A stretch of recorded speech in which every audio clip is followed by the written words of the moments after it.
Hi, Tired. I'm Matt. And I'm Ryan. And we're Dadcast. Dadcast. That still feels really good. I know. It feels so good. And for our audience, we've been gone for a very long time. So thanks for waiting for this next episode. Yep.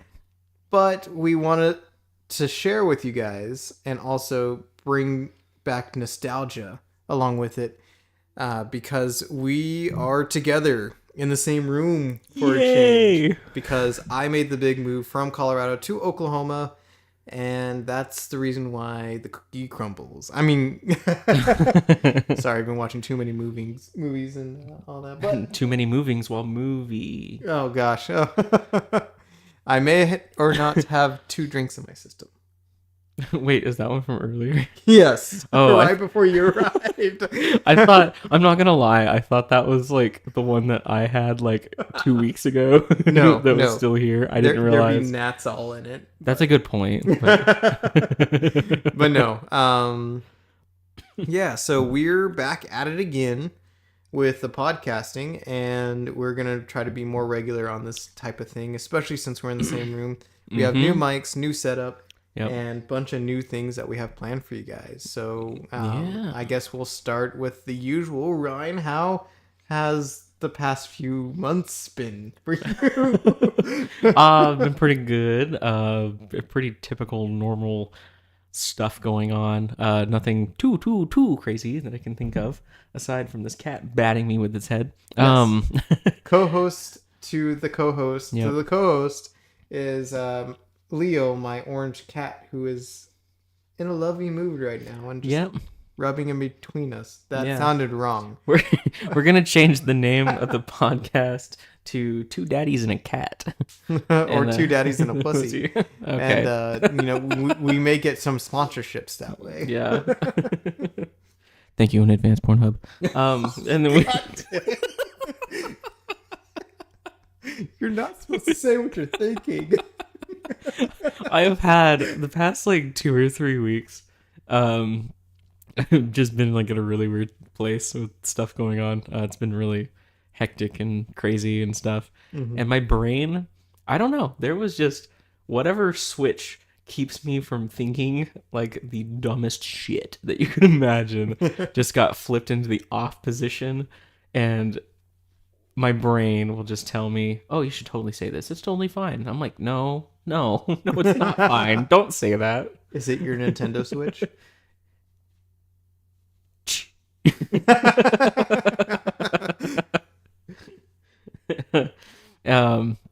But I mean, going back to what we were talking about, everything's been kind of normal. Last week we had a special event at the museum, a fundraiser that they do every year.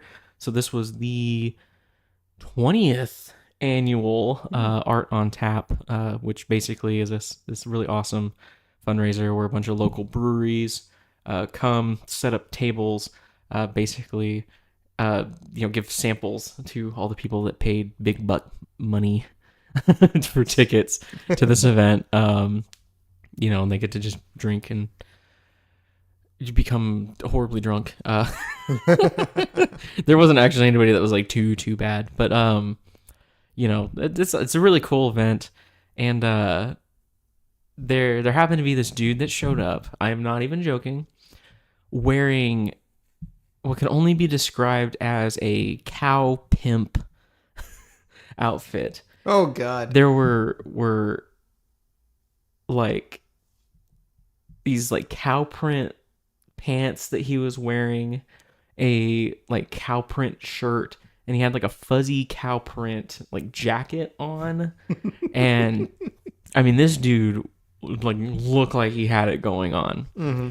And I happened to be working the lobby, and he walked by me at one point, and I was like, man, like, you look so cool. And he's like, thanks, like, I'm an influencer. I'm like, oh wow, like that's kind of crazy. Mm-hmm. And I was like how did you get to be so cool? And he was like, well, I get to be cool because I have a lot of fans.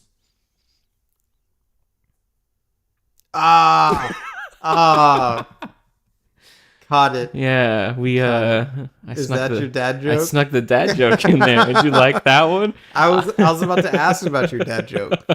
That nearly flew over my head, because especially because it was partially real. Yeah, partially real. We did in fact have a cow pimp looking influencer. I don't know if he was an influencer.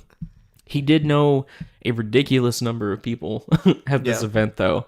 And I did not talk to him at all. But there was actually legitimately a guy dressed up in basically a cow outfit that was there. And he seemed like he was pretty cool, pretty chill dude, like really cool. But nice. Yeah. So that part was real. That was a real thing out there for y'all. I hope you enjoyed it. Yeah. I hope Cow Guy is listening to this right now. Yeah, if you're listening to this, Cow Guy,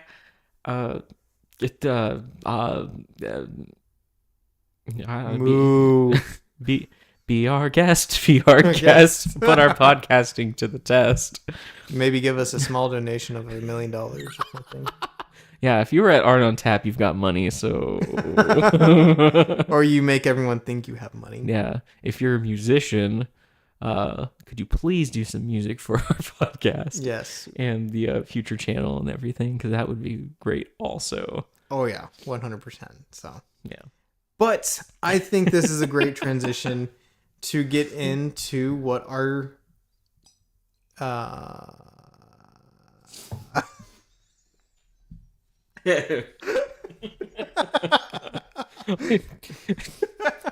shouldn't have been taking a drink there.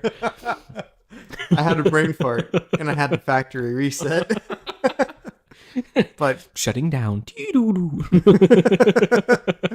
Updating 0% complete. Oh, this is gonna make great bloopers. Or it's just gonna stay in the episode. Fuck. But yeah, so it's a great way to transition to our topic for the day, which is Pornhub. Fuck. Okay. Exactly that. No, I'm just kidding. Anyways, just because we're sitting on a couch, Ryan, doesn't mean brings a whole new meaning to the term casting couch. Oh god. No, step podcaster, no. I'm stuck. Oh god. Well, I guess this is a good way to transition to nostalgia. Yes. Nostalgia is the letter of the day. Letter of the day. But yes, we were talking about some nostalgia things, specifically in our childhood. Now that I'm back to my homelands, and Ryan has never left. So maybe Ryan can help me remember my past. Don't forget where you came from. Simba. Everything the light touches. What's in the dark spot? You should never go there. The dark spot is more. I'm just kidding. Where they get more tornadoes, more everything. Yep. Yeah. So I guess to kind of kick this off, so we both grew up in Midwest City. Mm-hmm. I was gonna throw up a gang sign, but I don't know any. There's probably a lot of gangs in there. You throw up one definitely. of them, you probably figure it out. Yeah, you probably. Yeah, you're about 50% chance. Right. It's a good one. That's not the phrased way to put it.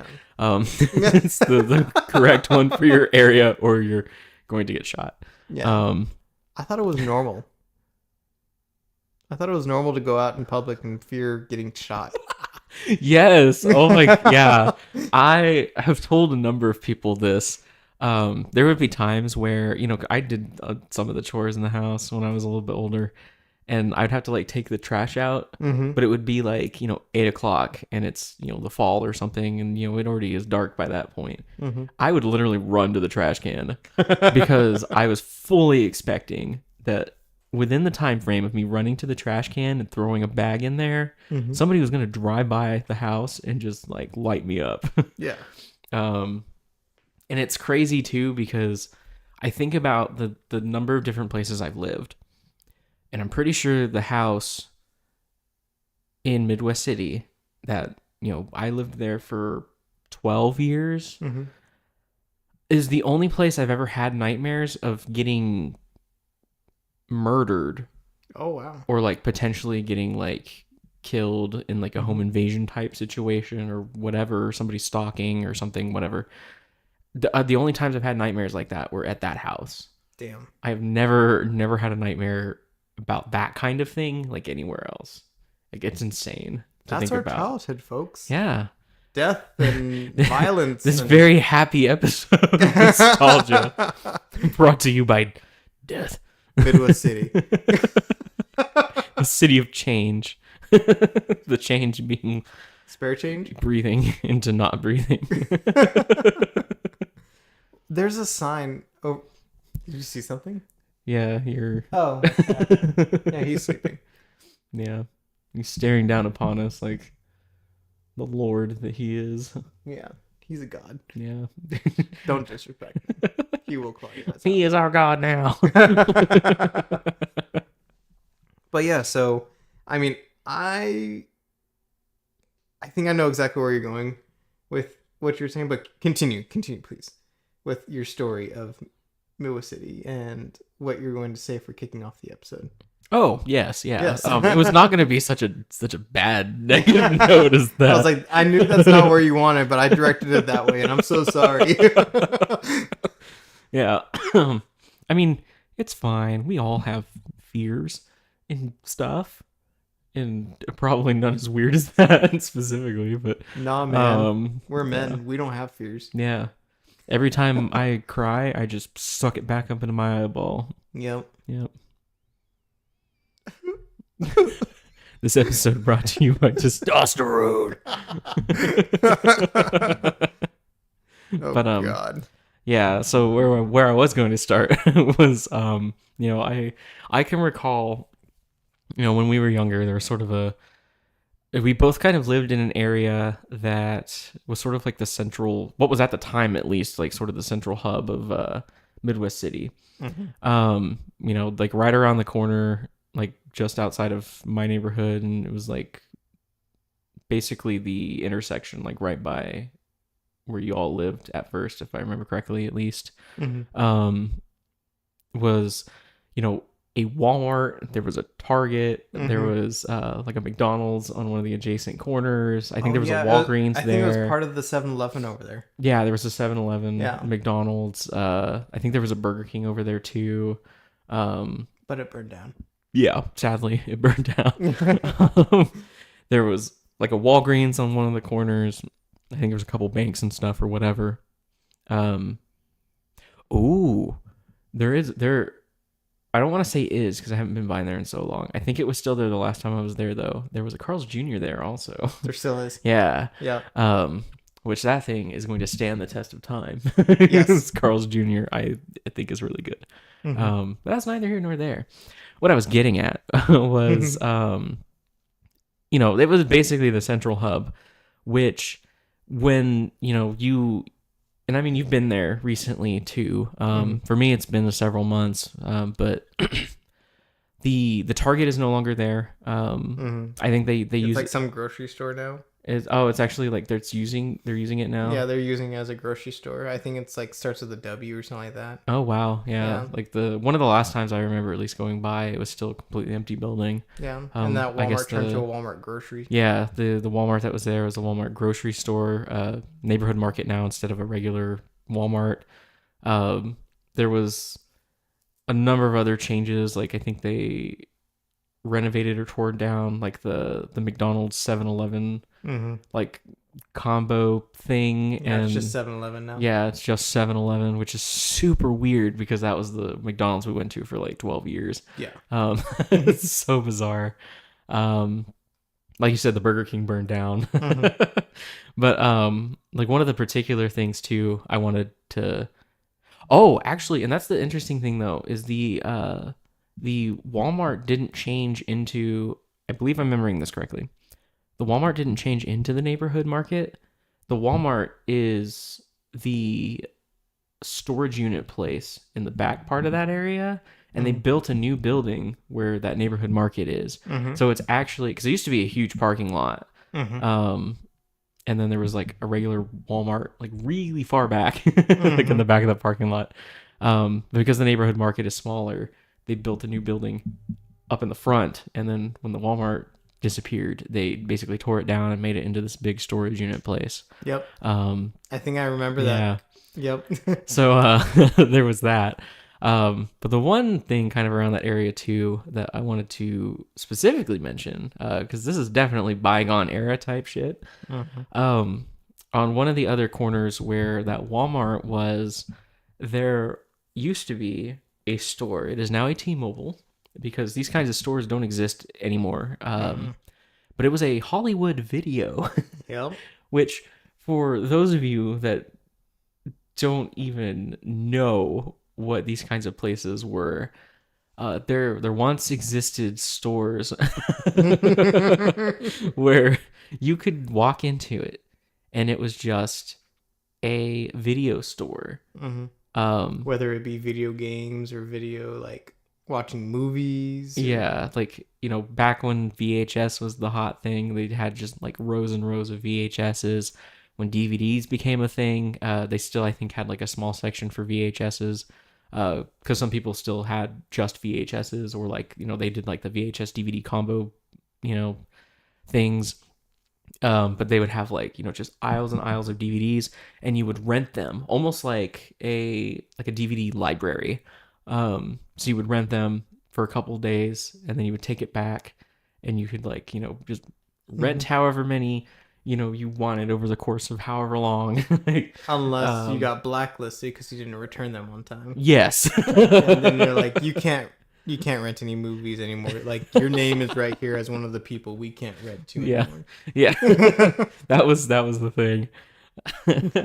And I mean, that was a major part, I think, of our childhood, because I specifically remember that Hollywood Video. And I remember going in all the time, you know, at least once, maybe even twice a week, you know, and we'd like pick out movies, and like every Friday we would like get McDonald's from that McDonald's across the street, and like, you know, watch a movie together as like a family while we had McDonald's, you know, and stuff like that.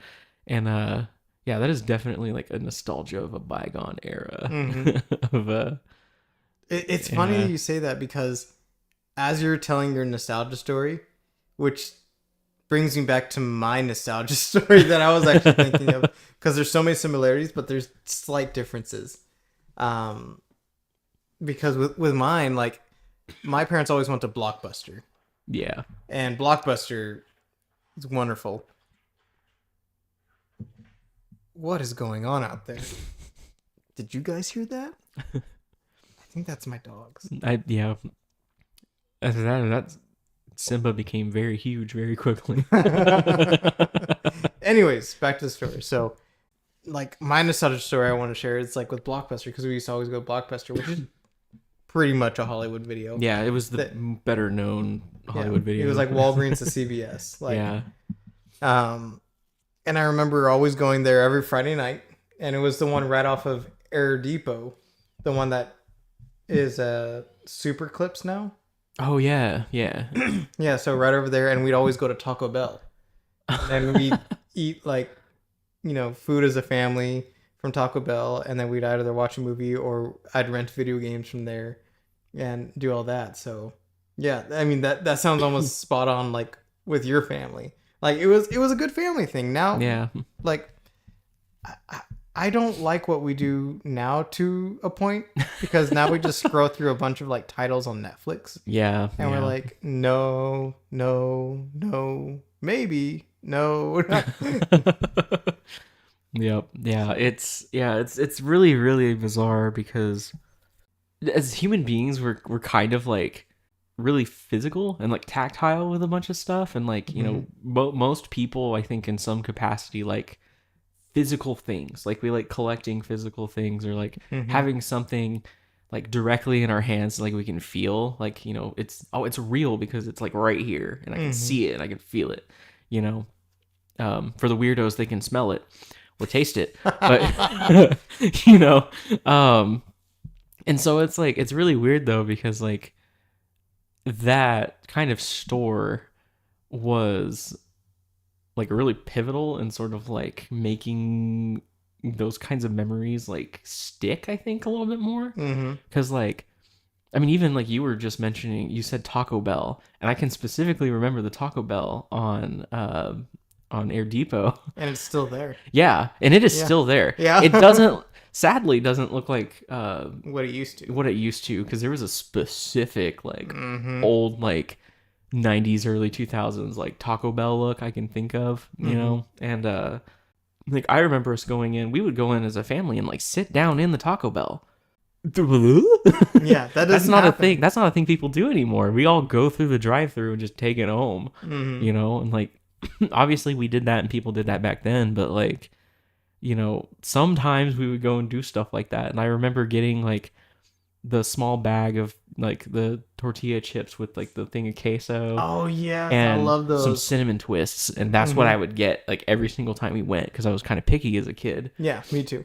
And that's what I would get. I remember like my dad would try to get like the free like taco or free burrito by putting like the oh yeah, the coin in the little coin dropper thing. in the little dropper thing that you would like spin around. And I remember this one particular time where he actually like got it to land on there, and there wasn't anybody at the counter to see it happen.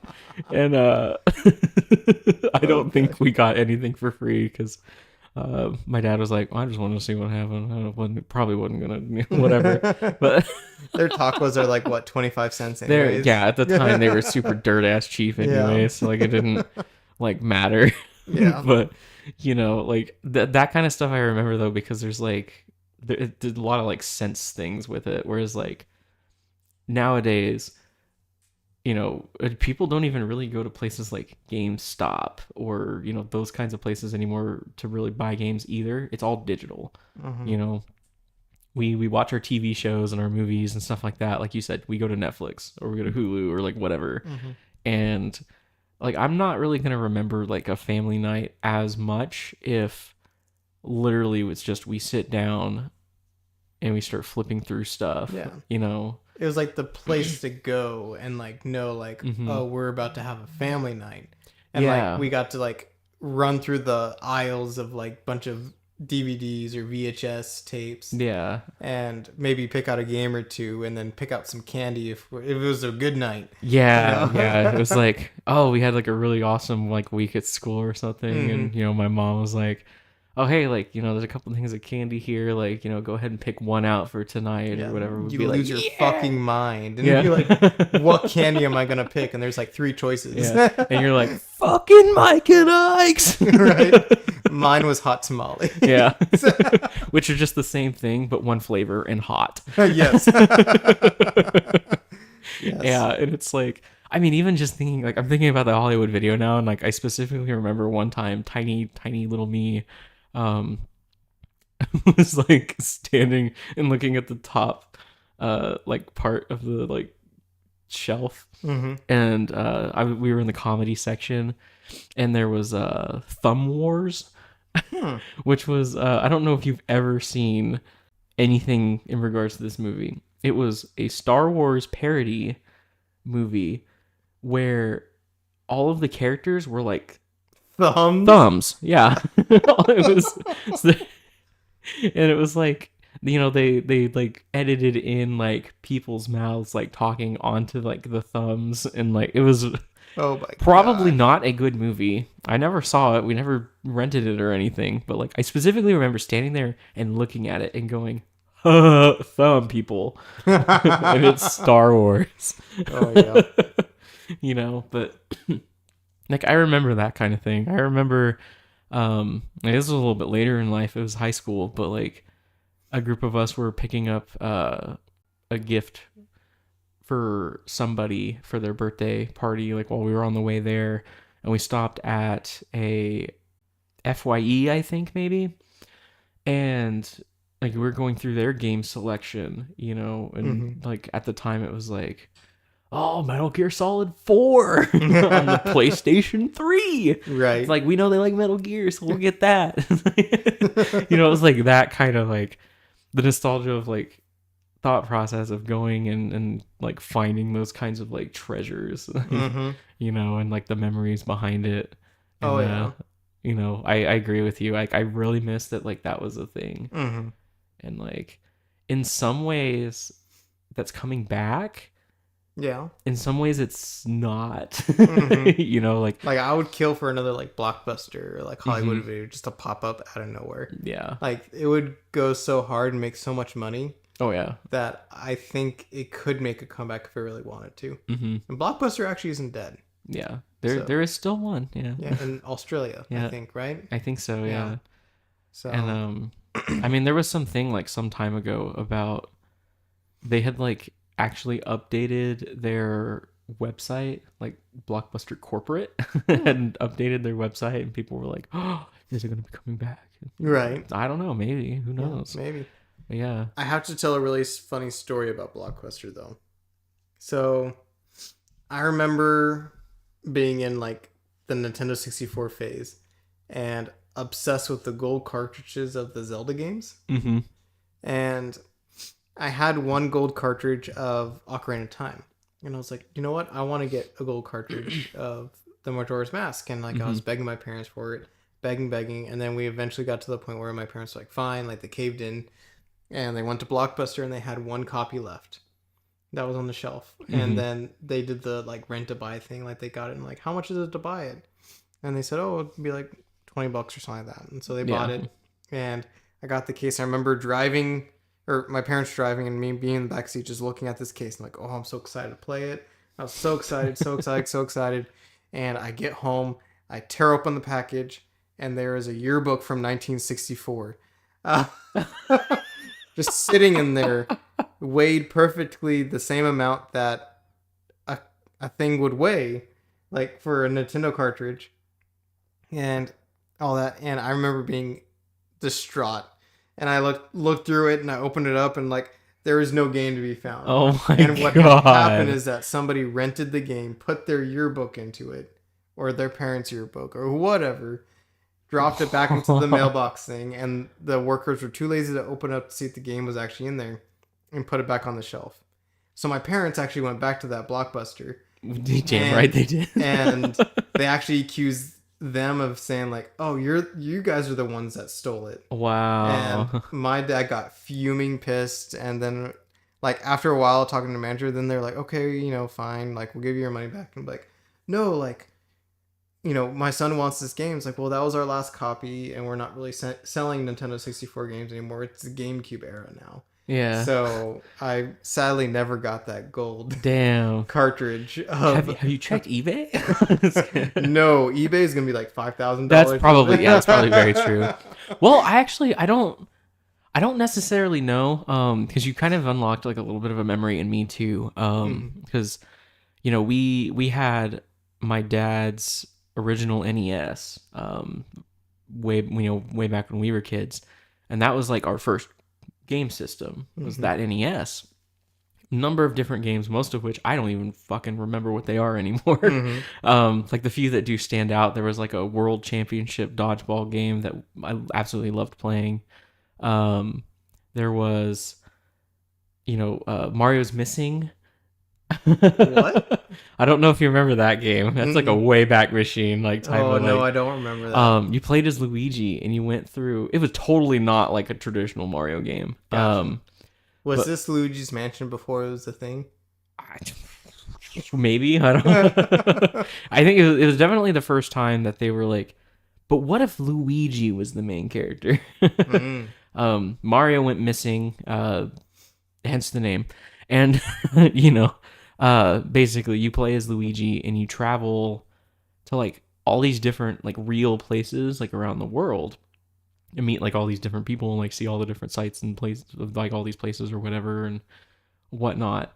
And I think maybe there's like it's these different places at different times, maybe I forget, but I know for certain at least it's like he goes through a pipe in like India and ends up at another pipe in like China or like whatever in Italy and whatever.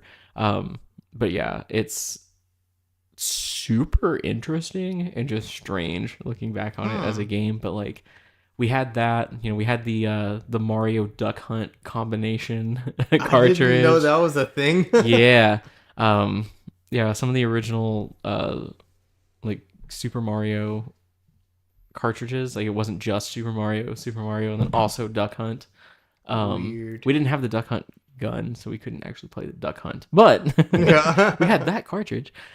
We also had the original Legend of Zelda, which I didn't know was the Legend of Zelda at the time. I actually did not know it was the original Legend of Zelda until ages past like that. I was like a man when I found that out, and I was like, oh my god, that's what that was. But it was, and I thought nothing of it at the time. Like I thought it was cool because, you know, all of the original NES cartridges are gray. Mm-hmm. This one was gold. And I was like, why is this one gold? That was weird. And then, you know, the NES stopped working. My mom like donated it and all the games. And then a few months later for Christmas, we got the GameCube.